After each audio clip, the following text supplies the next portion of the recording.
Donc, vous souhaitiez intervenir. Oui, merci Président, cher Bruno. Je tiens tout d'abord à remercier les trois rapporteurs pour la clarté de leurs propos et le travail effectué dans le cadre de cette mission. Je souhaiterais revenir tout d'abord brièvement sur l'équilibre existant au sein de l'Université des Antilles, pour que chacun et chacune ici ait en tête les chiffres. En 2018, le nombre d'étudiants pondérés par pôle est le suivant. 9 379 étudiants hors médecine pour la Guadeloupe et 5 360 étudiants hors médecine pour la Martinique, soit un ratio de 63,6% pour la Guadeloupe et 36,4% pour la Martinique.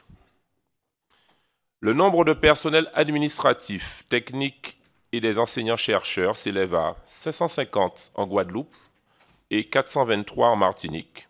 Ces chiffres ne comprennent pas le personnel de l'administration générale ni du personnel de médecine, soit un ratio de 56% pour la Guadeloupe et 43% pour la Martinique.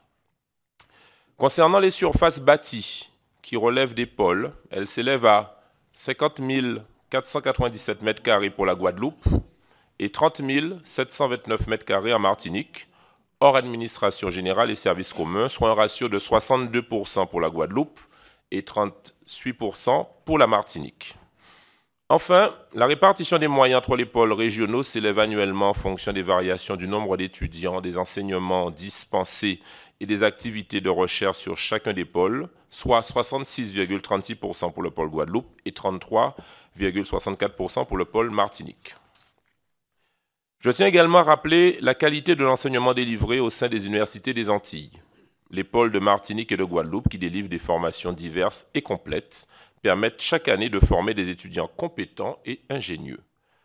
Comme vous avez su le montrer à travers les différentes présentations, il existe néanmoins des limites à ce fonctionnement liées à un manque de clarification concernant la loi du 25 juin 2015 portant transformation de l'Université des Antilles et de la Guyane en Université des Antilles. Eu égard aux deux présentations qui ont été faites par les trois rapporteurs, je formule les commentaires et réserves suivantes. Personne aujourd'hui ne souhaite une scission de l'Université des Antilles. L'objectif commun de l'ensemble des parties prenantes est de garantir un enseignement de qualité pour les étudiants des deux pôles et de renforcer notre rayonnement dans notre espace régional et international. Comme l'a indiqué le rapporteur et député Max Mathiazin, des points de clarification sont nécessaires afin d'assurer le bon fonctionnement des deux pôles.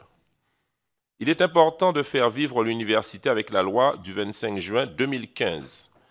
La recommandation des co-rapporteurs Manin et Hérin préconisant une possible abrogation de la loi sont inacceptables. Cela augmenterait la confusion actuelle ainsi que les risques de scission entre les deux pôles. Afin de garantir la stabilité de l'établissement et l'entente entre le président de l'université et les deux vice-présidents de pôle, il me semble que la prime majoritaire attribuée aux listes qui obtiennent le plus grand nombre de suffrages lors des élections des membres du conseil d'administration, qui élisent le président, est fondamentale. D'ailleurs, toutes les universités françaises en bénéficient. Dans ce cadre, fort d'une majorité solide, le président élu aurait tout loisir de nommer les deux vice-présidents de pôle, liant ainsi leur destin. Le président de l'Université des Antilles est l'unique ordonnateur des deux pôles, notamment en matière de gestion du personnel, des dépenses et des recettes. Tout pouvoir existant dans les pôles ne peut être qu'un pouvoir délégué. Les co-rapporteurs, mesdames les députés Daniel Hérin et Josette Manin, évoquent le lancement d'une déconcentration administrative, je cite, visant à répartir la localisation des administrations centrales de manière équilibrée sur les deux sites. Je suis contre cette proposition de déconcentration, même si je ne suis pas contre la déconcentration. Aujourd'hui, il ne peut y avoir deux ordonnateurs. J'adhère à la proposition du rapporteur Max Mathiazin, soulignant la nécessité d'avoir un appareil administratif déconcentré pour chaque pôle, qui resterait sous l'autorité de la présidence centrale. Concernant la répartition des moyens, mesdames les députés Hérin et Manin évoquent la sanctuarisation des moyens attribués aux pôles initialement surdotés à la date de la création de l'Université des Antilles. Je me positionne également contre cette proposition qui ne prend absolument pas en compte la réalité existante et les évolutions de l'Université des Antilles.